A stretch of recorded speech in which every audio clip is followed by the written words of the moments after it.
For years in the NBA, the Western Conference has reigned supreme. 7 of the last 10 NBA champions have come from the West, as well as 7 of the last 10 MVPs. Is this the year the balance of power of the NBA shifts back east, or will the West continue their overall dominance? In today's episode, we look ahead to the 2023-24 NBA season and preview the teams out west. This is Once Upon a Dribble. Welcome in, one and all. Welcome in. It's another exciting episode of Once Upon the Dribble. Wherever you are listening and however you may be listening, we welcome you and appreciate your support of the podcast. So it's going to be a special episode today. Usually on Once Upon a Dribble, we take the NBA time machine back in time, whether it's 5 years or 50 years. We look at how the modern game came to be. But at least once a year, maybe a couple times a year, we do an episode on today's NBA. And today, I'm very excited to give you a preview of the Western Conference for the upcoming NBA season. Summer is dead. It's cold outside. At least where I live, it's cold outside. It is fall. It is autumn. And that means it is almost time for another season of NBA basketball. After listening here, be sure to check out my co-host Josh as he previews the teams in the Eastern Conference. So here's how I'm going to do it. I'm going to go through each team and look at their over-under expected wins. Brought to you by FanDuel, the nation's #1 sportsbook, and proud to partner with FanDuel to bring you this content. I'm going to go through each of the over-unders and tell you what I would pick, whether it's going to be under or over. And at the end, we'll briefly talk about some predictions for some NBA awards and the overall granddaddy of them all, the championship. We're going to begin out in the Lone Star State, where we find Dallas Mavericks with an over-under of 44.5 wins. That's a number that FanDuel really likes, by the way, for a lot of these teams. You'll see it pop up quite a few times on this episode. Now, we all know that Luka Doncic is a perennial MVP candidate, but Dallas has often struggled to build a roster around him and find a reliable number 2 option. This year, we embark on year 2 of the Kyrie experiment. Last year, Kyrie was available for just 20 games, and Dallas went just 7-13 in those games, despite Kyrie averaging 27-6-5 to go along with 30-8-7 from Luka. The problem isn't talent. There's something else going on in Dallas. With the addition of Grant Williams in a sign and trade, and with the return of Hardaway Jr., there should be some optimism in Dallas to improve on last year's 38 wins. Granted, they completely shut things down for the last month of the season. But until proven otherwise, I don't see how these two stars are complementary, and I am taking the under for Dallas. Moving on to your defending NBA champion, Denver Nuggets, a sentence I never thought I would have to say in my lifetime. Denver comes into the season with a 52.5 over-under for wins. Now, coming off the greatest season in franchise history and a Larry O'Brien trophy makes Denver the de facto team to beat in the West. Jokic and Jamal Murray are still just 28 and 26 respectively, and each could have as many as 5-6 more years of very high-level basketball left. Last year, the Nuggets had a 53 regular season win, so basically exactly what they're now projecting as the over-under. And true to form, Denver had very little off-season moves, adding only the other Holiday brother, Justin Holiday, for depth. Regardless, this team can and will run it back. Last year's 53 win total was the lowest amount of wins by a Western Conference regular season winner in all of the 8-team playoff era, going back to 1983, people.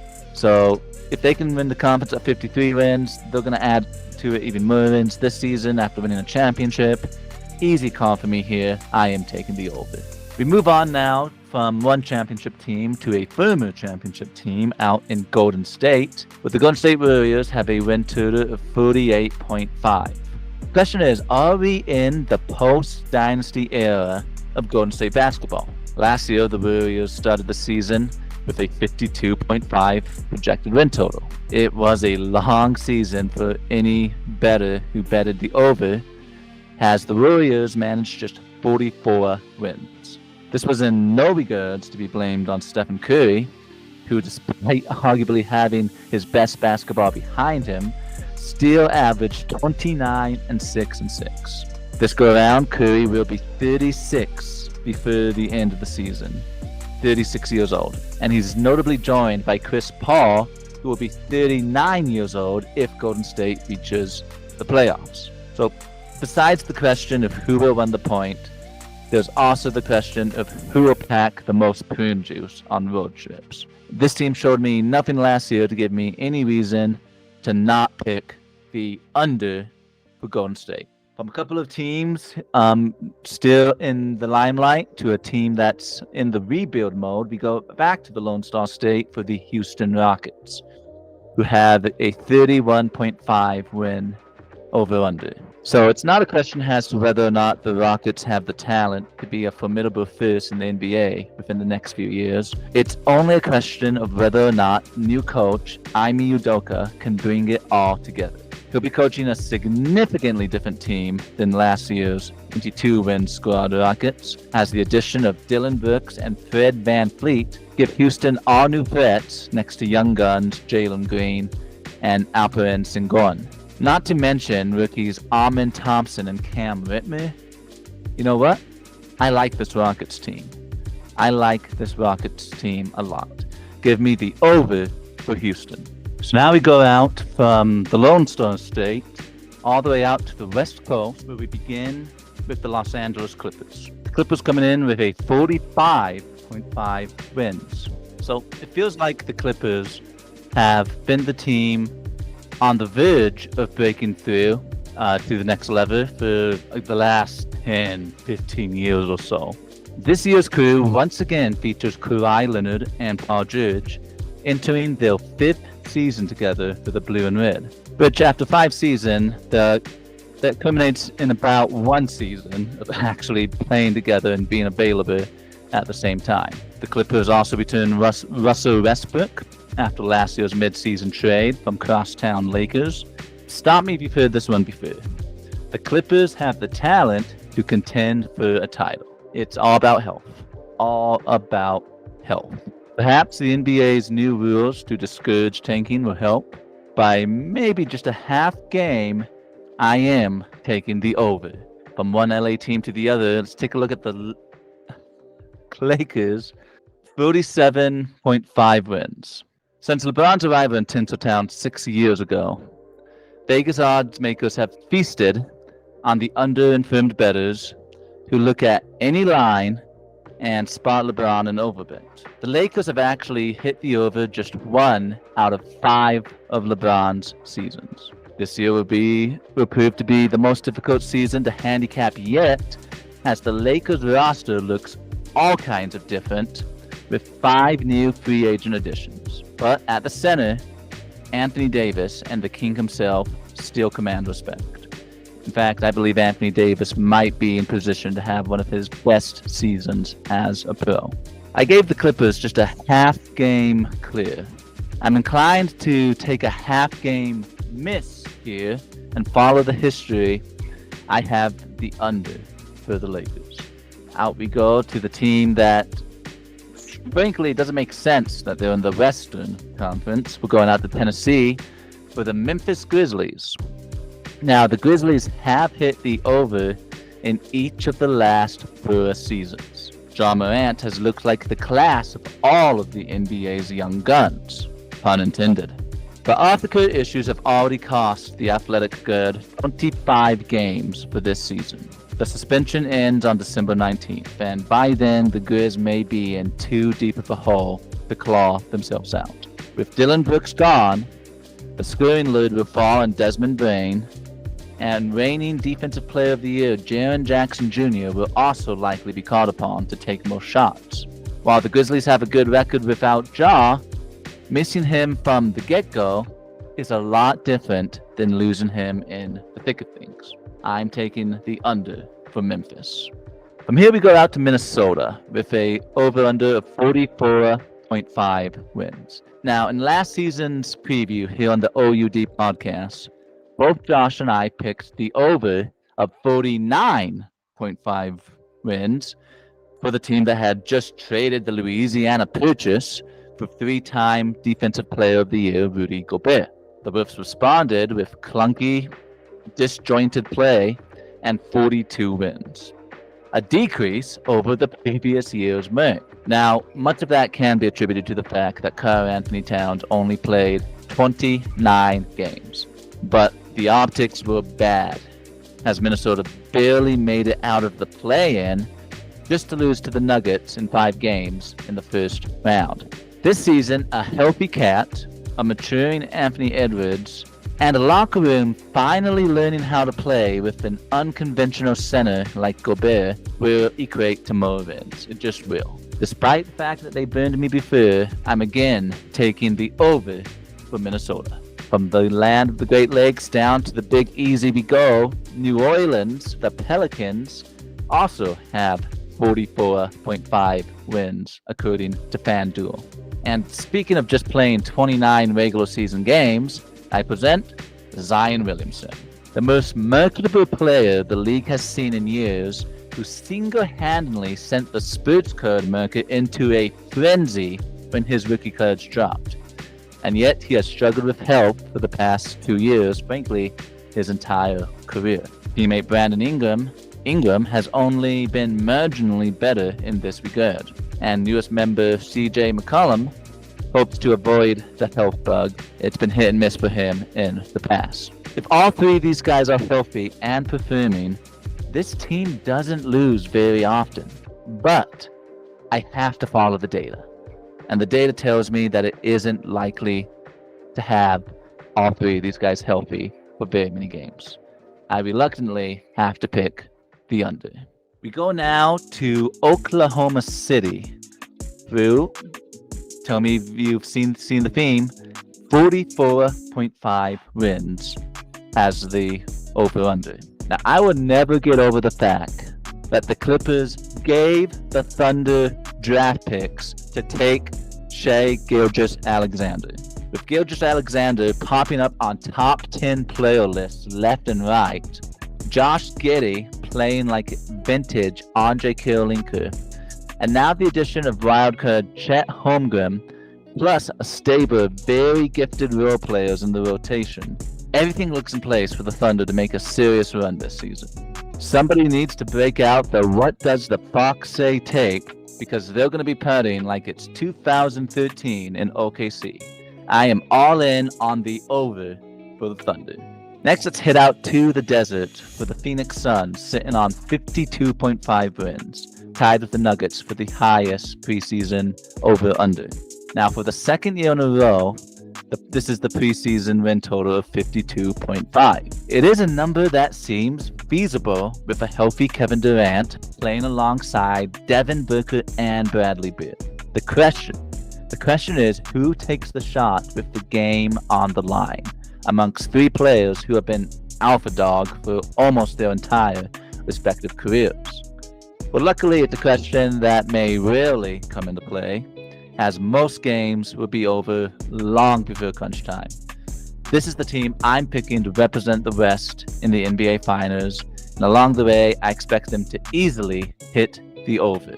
From the class of the West to the ass of the West, the Portland Trailblazers just 27.5 wins for the projected win total. Now, this has been the end of an era. After 11 years in Rip City, Damian Lillard takes a superstar resume to Milwaukee and leaves the Blazers with a roster full of leftovers and hand-me-downs. Anthony Simmons and Jeremy Grant figure to be the principal playmakers until Scoot Henderson is ready to take over the franchise. That moment may come sooner than people think, but it won't come soon enough for anybody betting on the over. Portland will have a lot of ping pong balls to bounce around by season's end as they hit the under. Let's go out to Sacramento. Now, last year, the Kings were the feel-good story of the NBA as they ended the longest playoff drought in league history. As a result of that success, the over-under is set at a pretty good 44.5. Yet another one of the teams with that number. Last year, Sacramento was able to light the beam 48 times and nearly dispatched of the defending champions before falling in Game 7 to Golden State. With Domantas Sabonis locked into a lucrative extension and De'Aaron Fox quickly becoming an elite scorer, there's nothing but optimism in Northern California. However, the Kings did finish very sloppy last year, going 5-7 over their last 12 games, as Mike Brown's schemes began to show up on film and teams began to adjust. I really like this team, but the West is too strong, and someone has to take a step back. I'm sadly picking the under in Sacramento. But let's once again go out to the Lone Star State last time for the San Antonio Spurs, sitting at 28.5 wins for the over-under. In the 90s, the Spurs perfected tanking in order to select Tim Duncan. That move helped turn a 20-win team into a 56-win team in a single season, and brought home the first of many championships in just 2 years. History has a strange way of repeating itself, as the Alamo City once again finds themselves with a young, potentially generational big man rookie. Victor Wembanyama will be the talk of the town in every San Antonio game. And while he doesn't have a David Robinson type as a mentor like Duncan did, he is surrounded by a decent roster. The Spurs will not have a 36-game improvement like they did when they drafted Duncan. That's just not going to happen. In fact, they won't even make the playoffs. But they are better than 28 wins. I'm taking the over for San Antonio. Last but certainly not least, the Utah Jazz. They are sitting at 35.5 wins, according to FanDuel. Now, it's a tradition like no other in the NBA for pundits to discount the Utah Jazz in the preseason. They're the antithesis of the Lakers in that regard. Last season, after trading All-Stars for picks and the NBA's junk drawer, the over and under was set at just 23.5. The Jazz played above 500 basketball for the majority of the season, and Larry Markkinen emerged from that junk drawer to post 25.6 points per game on his way to winning Most Improved Player for first-year head coach Will Hardy. This season, the Jazz are less likely to catch opponents sleepwalking within the first couple months of the season, but they are still skilled enough to at least match last year's 37-win mark. I'm taking the over for the Utah Jazz. And that concludes our roundabout trip amongst all the teams in the West, which begs the question, how are these teams going to do when it matters most? Let's talk about some awards and some predictions for the finals. First off, my MVP pick, and this is going to be very controversial. Everybody is either picking Jokic or the Greek Freak. I'm picking Anthony Davis. That's right, that Anthony Davis who's playing alongside LeBron. He is going to put up numbers that, frankly, are going to be astronomical. And yes, I did take the under for the Lakers. I don't think the team with so many new pieces together can be counted on to win a lot of regular season games. But they are going to win some playoff games, and Anthony Davis is going to take home the MVP. Most Improved Player is going to go to Cam Thomas. I know he's out in the East, so what? Last year, there was a stretch where Cam Thomas looked like the second coming of Linsanity, posting 40-point games night in and night out before he was eventually shelved. But this year, with the departure of Durant and other departures, this is Cam Thomas's time to step up. He will step up. He will win Most Improved Player. Champion of the Western Conference, I already alluded to this, it's going to be the Phoenix Suns. It's gonna be the Phoenix Suns. It just is. Bradley Beal, Kevin Durant, and of course Devin Booker all playing together are actually pretty complementary for a 3-headed monster. I expect Phoenix to win a lot of regular season games. I expect them to cruise through the playoffs on the way to the NBA Finals. And the team I'm picking out of the East will be the Milwaukee Bucks. So for those of you paying close attention, I am indeed calling for a rematch of the 2020-21 NBA Finals, in which the Bucks defeated the Suns in 6 games. Milwaukee taking the Greek Freak and adding in Damian Lillard. Are you kidding me? That team is going to be the team that no one wants to play in the playoffs. And I think both these teams are going to get to the finals with relatively few playoff losses. Between the two of them, I am taking Milwaukee to beat Phoenix. Milwaukee has a little bit more mojo this season, I think. A little bit better established. It's going to be a great series, though. It's going to be a 7-game series. Book it. Milwaukee over Phoenix in 7. Well, we made it. We made it all the way through the West with me and my vintage Seattle's Kevin Durant jersey. I thank you for joining me here on the Once Upon a Dribble podcast. If you like what you've been listening to, please do us a huge favor and click that like button, click that subscribe button, leave a review, leave a comment, whatever your preferred podcast platform allows you to do. We are trying to beat the algorithm, and we appreciate all the help we can get as we continue to grow this channel to bring you content like this. Once again, I am Calvin Johnson for Once Upon a Dribble. Good night, everybody.